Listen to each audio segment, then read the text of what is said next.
Bang, lukis Solos plus penjahat, nak tengok jadi apa? Oh, ni melampau ni.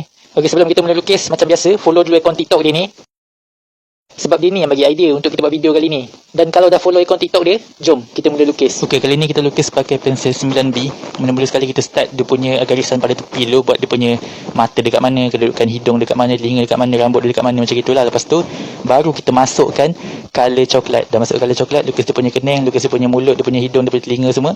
Lepas tu kita buat lagi sebelah. Dan yang ni aku nak korang teka lah, aku tak nak bagi tahu nama dia. Cuba teka yang... Okey, kejap. Video kali ni disponsor oleh Inang Bites. Inang Bites ni dia adalah beras pulut tau. Dan benda ni HQ dia dekat Melaka. Sekarang ni ada perisa baru tau. Ada yang pedas punya cheese dan ada cheese yang biasa punya. Dan dia ada banyak lagi pilihan. Korang boleh pilih je korang nak perisa apa. Okay, kalau korang berminat, tekan je nama Muttalib Rauf kat bawah ni. Aku ada mention dia punya nama TikTok dia. Dan jom kita sambung melukis.